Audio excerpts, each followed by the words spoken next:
Have you just started out in podcasting, or are you still waiting to hit that magical 1,000 download milestone?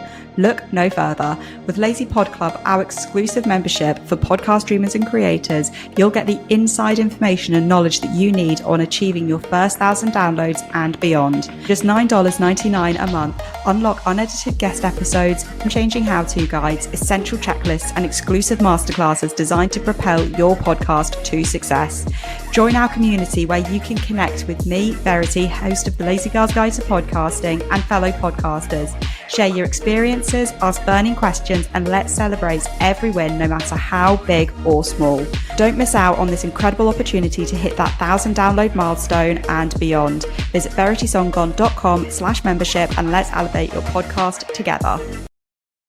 You have absolutely read that title, right, my friends? Because in this episode, we are talking all about how the Taylor Swift AI-generated nude scandal affected my podcast. Yes, that's absolutely correct. So, oh gosh, I don't even know where to start with this because I don't think I ever thought I would say that sentence on this podcast. In fact, I don't think I ever thought I'd say that sentence at all. But yes, Taylor Swift's deep fake AI-generated nudes affected this podcast. Now, before we go into it, I'm going to say I obviously do not advocate any creating nudes via AI and I can't imagine. I just think that must be awful. But let's dive into this and let's talk about the link here.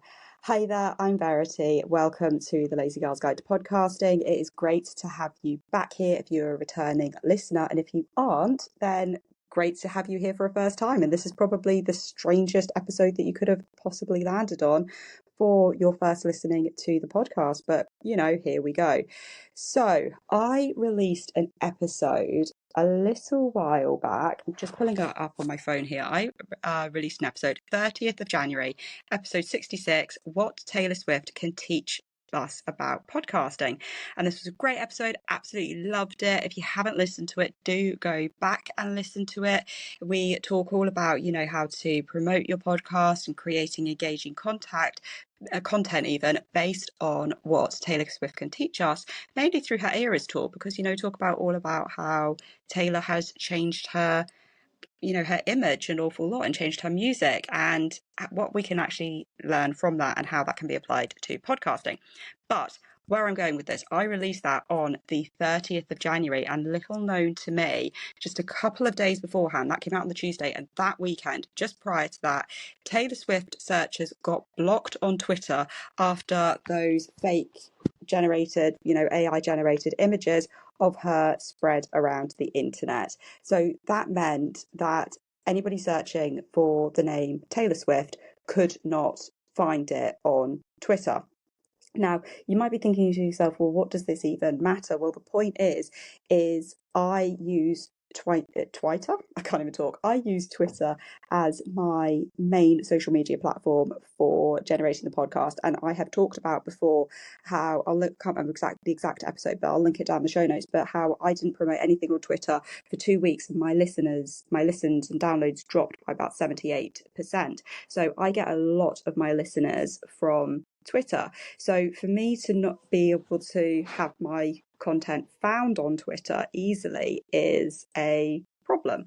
Now, obviously, my contact wasn't being blocked or anything like that. However, even though I used Taylor Swift as an example in the episode, and it was a great episode, don't get me wrong, absolutely loved it, and the content was all about what listeners could learn. But there was kind of the adage as well that by putting Taylor's name in the podcast title, there was, the possibility that somebody searching for Taylor Swift's name on Twitter, as long as it, all the stars aligned and, the algorithm worked in my favor, etc., they could actually theoretically find my podcast because I had tagged her in it and used the hashtag, and then also used some SEO keywords for searching Taylor Swift. I had done it when nobody could search for Taylor Swift's name.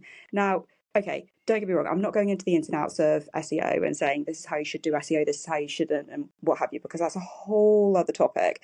And like I said, I didn't use Taylor Swift's name in the episode title just to get the listens and what have you. What I was trying to do was, create a metaphor essentially, which I thought worked really, really well, and the feedback for the episode was really good. But the point is that I couldn't believe the bad timing.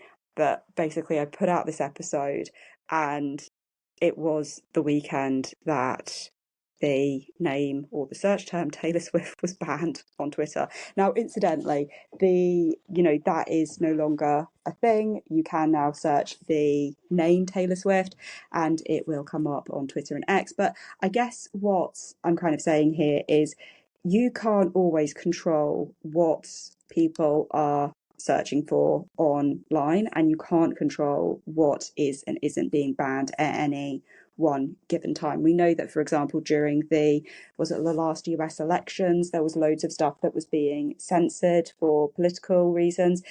During COVID, when the pandemic was at its height, a lot of search engines were blocking information about COVID unless it was coming from like the WHO, for example, because they didn't want the fake news circulating there.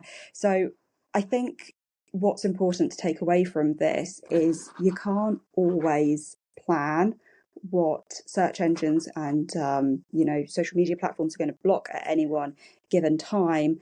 I mean, I can only laugh about this because in this grand scheme of things, it didn't affect me. My download numbers for that episode were, really good, generally speaking, and obviously it was Taylor Swift who suffered, because that was just must have been an awful experience for her.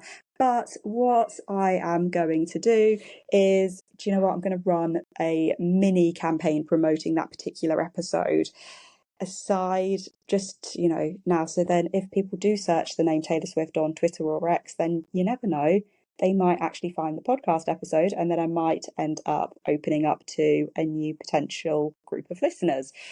But either way, as I said, you can't always control what social media does or doesn't do on any given day.